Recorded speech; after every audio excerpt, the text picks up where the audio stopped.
morning and welcome to another video of the Yoga of Life. Welcome to another Saturday, another fun lockdown weekend, and wow, I'm tired, so I'm gonna try to speak and be coherent. So today's topic that I wanted to kind of go into was the power of belief and being true to yourself. I read a while ago when I was kind of going through a lot of life transitions, and I was in a place where I didn't really believe in myself. There was a quote by Oprah where she said that as you become what you believe, not what you think or what you want. And that really resonated with me because I realized that the first step to that journey of even trying to reach our potential is the belief in ourselves that we already are whole and creative and powerful to be able to create that change that we want in our lives. And I don't mean by saying that once you start believing in something, the change is just going to happen automatically, or that the journey isn't going to be difficult, or that challenges are not going to be there. But the beginning of the journey, the start of the journey only happens is when we start to internalize that belief. Then there's a whole road ahead of that, a whole lifelong journey with challenges and with conflicts that we'll have to resolve, with obstacles that we have to overcome, lots of learnings in that. But that journey, we cannot even begin to start to walk that path or walk that journey until we really start to believe in who we are. And that who we are is an evolving, exploring journey. It's not a constant. So if I today believe that this is who I am, it doesn't mean that I'm not going to evolve, or I'm not going to continue to explore who I am. But I'm doing it from a place of belief in myself, not from a place of self-doubt, or not from a place of fear, or I don't know who I am, so I'm just going to hop, skip, and jump in life.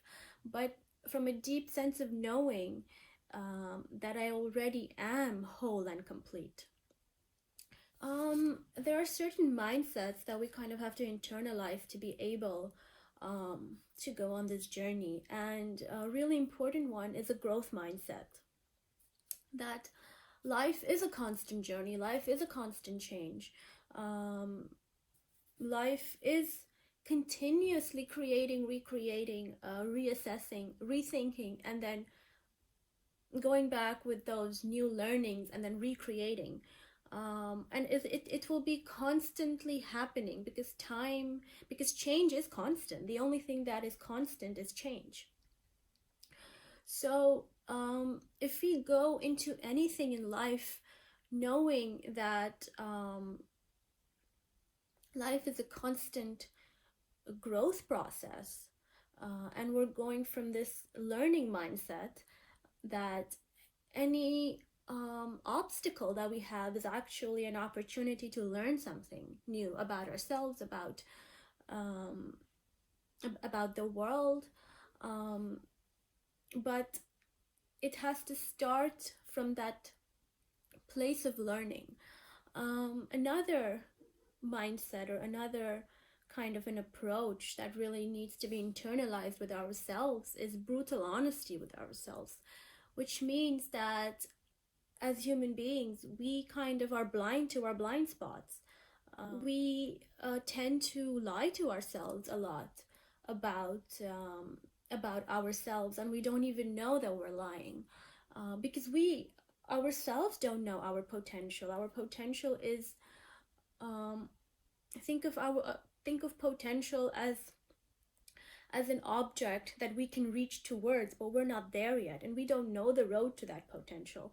And where we are in life is where we actually are. Subconsciously self-sabotage and subconsciously kind of work in this space of cognitive dissonance, that when we have conflicting ideas or conflicting beliefs in our head, we try to resolve the conflict.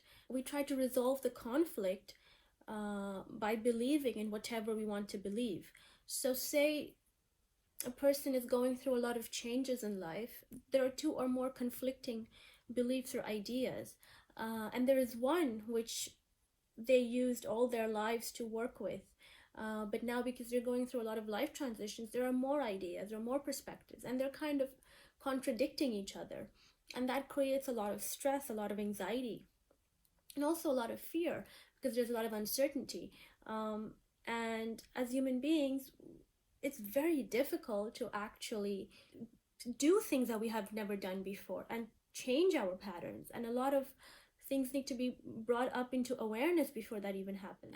And there is an emotional whirlpool inside of us, because our emotions are all over the place as well, which creates confusion, which creates a sense of dissonance, as I said earlier, a sense of not knowing which perspective or which idea to pick. So we tend to pick the safest, or we tend to pick the one that we knew before, because that is familiar, that is safe. But that doesn't mean that necessarily is healthy for that person, or that doesn't mean that that's necessarily going to lead to growth. Like Einstein said, insanity is doing the same thing and expecting a different result.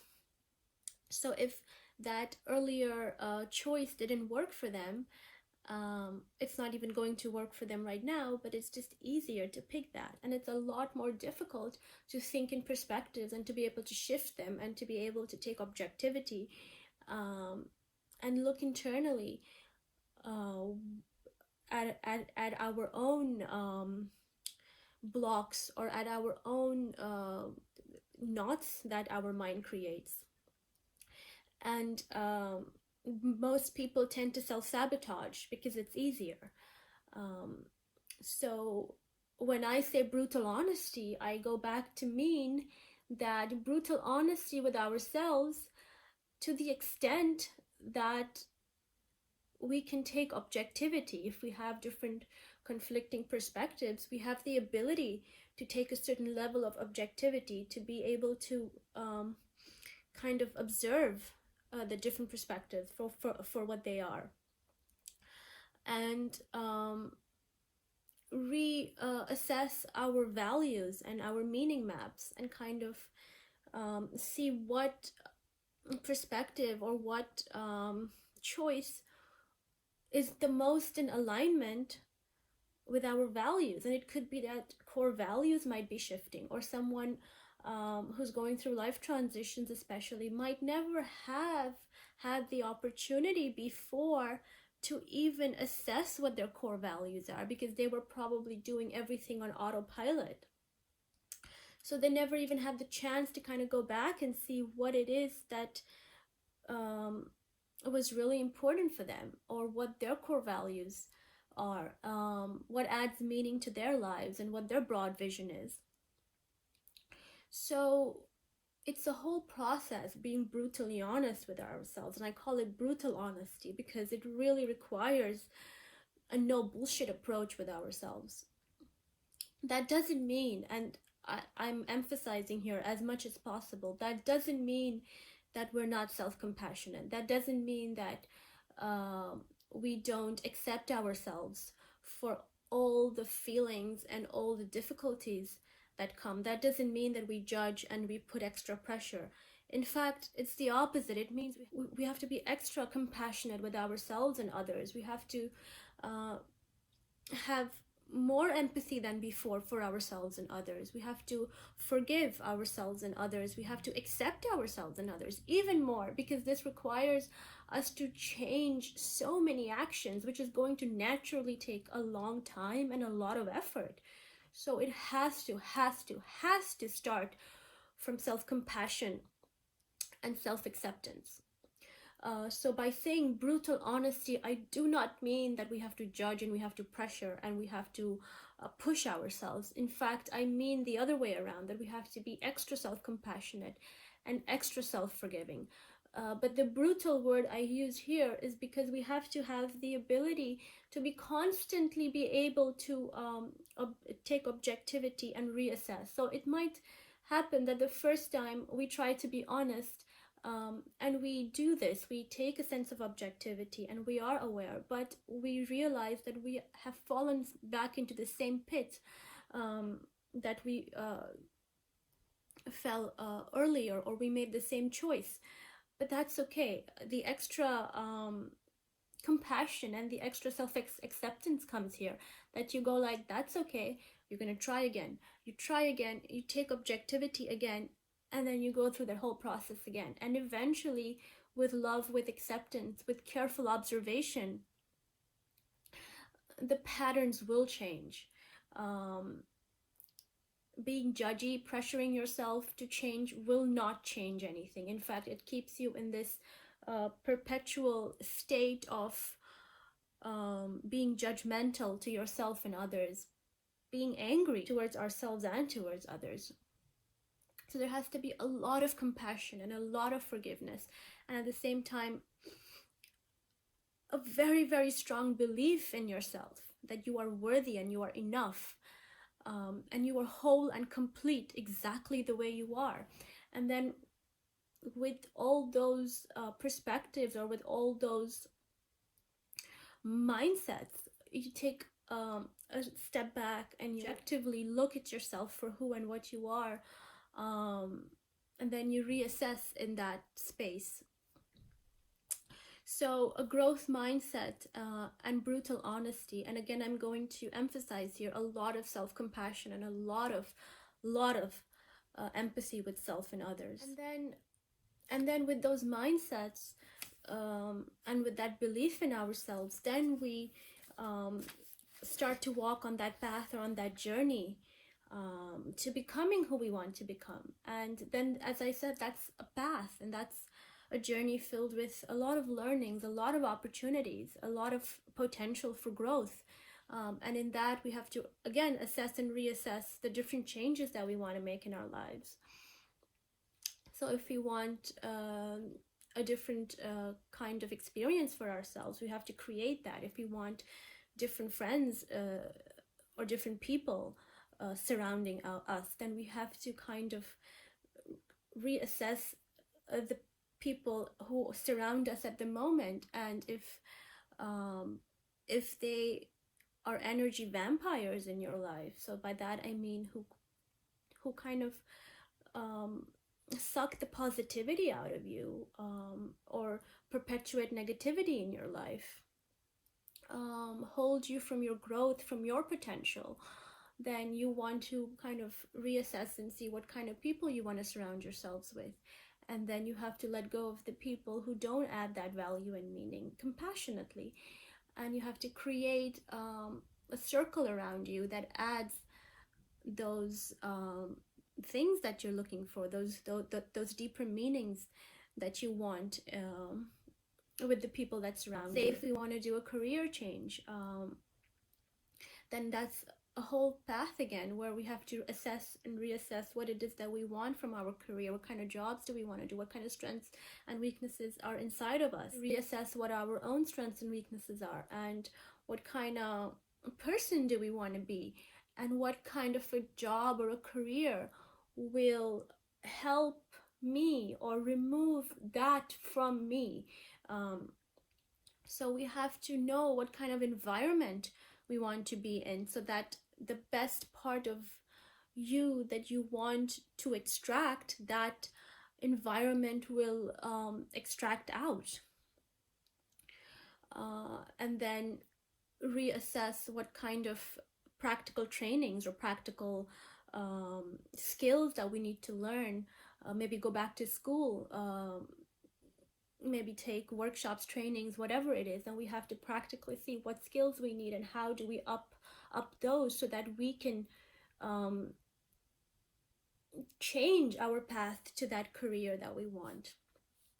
and being true to yourself every day, which in itself is a practice. I mean,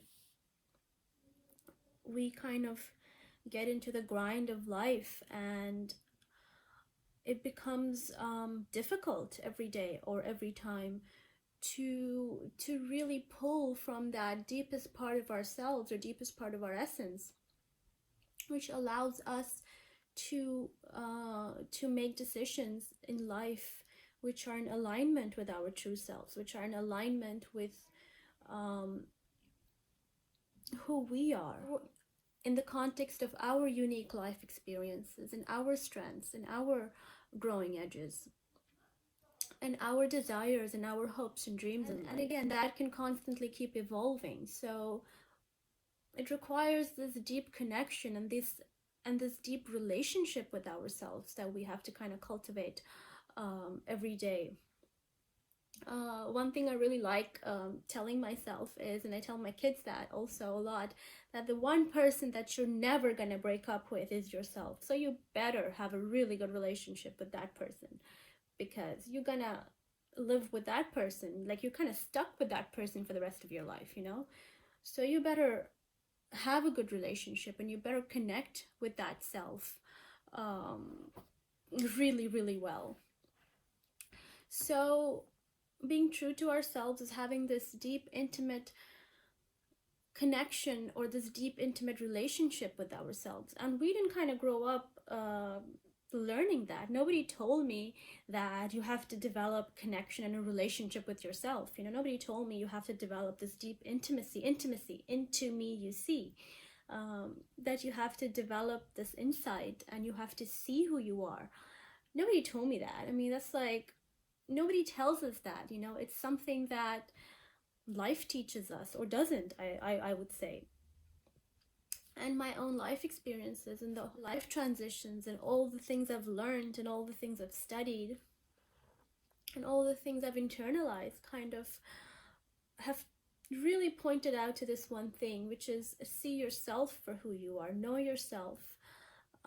And that is an evolving person. You're not stuck. Who you are is not stuck in time or in space. You're evolving, you're growing, you're changing.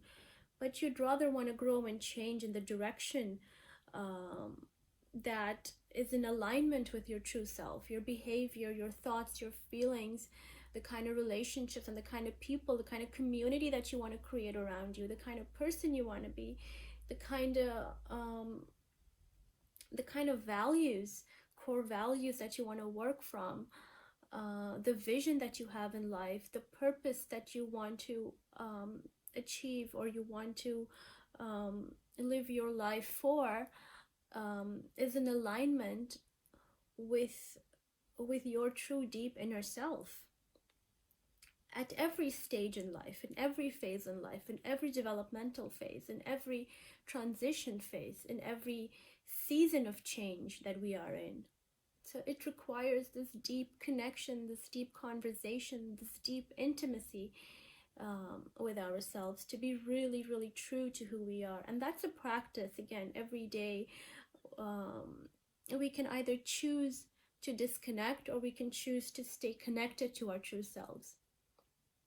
We can either get into the grind of life and do things which are not in alignment with ourselves, or we can choose to take a step back and to create a sense of awareness, and intimacy and a relationship with ourselves, and choose life paths or life perspectives in a way that they are in alignment with who we are. And that really flips the question around for a lot of people, at least me, and I'm sure there are a lot of people out there who were never asked growing up what you want. They were always told what you can get, right? So it's really flipping that question around completely and saying, what do I want versus what can I get? Because for a lot of us, as I said, myself personally, the question I always ask myself is that what can I get? And that devalues who I am, because that tells my brain that I should just take whatever I get because I'm not worthy of what I want. And then that doesn't even begin to start the journey of exploring who we are. That kind of cuts that journey right there, right? You kind of cut the feet of that journey and you say, no, the question isn't what you want, but what you can get. But when you flip that question around every time that you engage in something, every time that you go in a relationship or make new friends or decide which job you want to take, which career path you want to take, where you want to live, what you want to eat, which car you want to drive, what clothes you want to wear, what kind of person you want to be, how do you want to show up in life, what mindsets do you want to embody, what your values are. Those are some really, really deep questions. What you want to do, what you want to achieve, what do you want to be known for, what is your purpose. Those are some really, really deep questions again. And if you flip the question and say, what do I want? And then, of course, again, that's the whole path. That's a whole lifelong exploration of what do you really want? It's a whole lifelong exploration of getting to know yourself. But if the question in your head that you're always asking yourself is, what do you want? What do I want? And then you really look from a lens of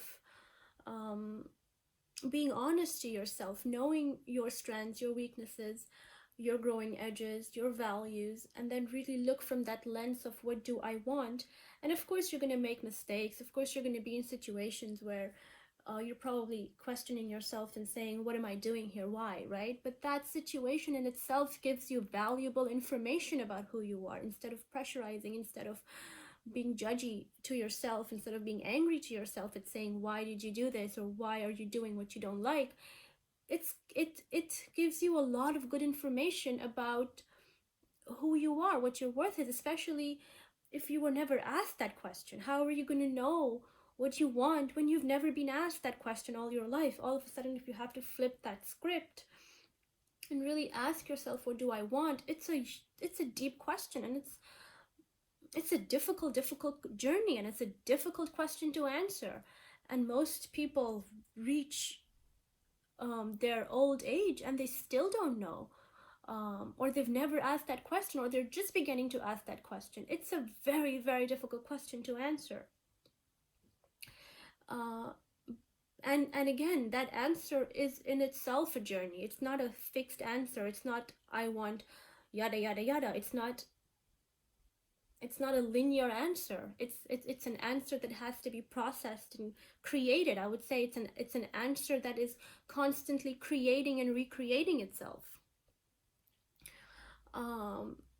But if we flip the question and if we ask, what do I want? And then if we engage in life experiences from that perspective, every life experience, every person we meet, every situation we find ourselves in, every time we travel, every time we talk to someone, every time we engage in any behavior, we learn something about ourselves. There is so much valuable information in that dynamic, in that behavior, in that situation, that you can take and learn about who you are as a person, what your strengths are, what your values are, what's important to you, what adds meaning in your life. And if we see everything in life from that perspective, then we can assess who we are and what we want, and we can build up on that. So I kind of want to wrap up here with just kind of reiterating that the power of belief and being true to yourself, brutal honesty and a growth mindset, along with self-compassion and self-empathy, and this deep relationship, this bond that we create with ourselves, this intimacy with ourselves. Into me you see.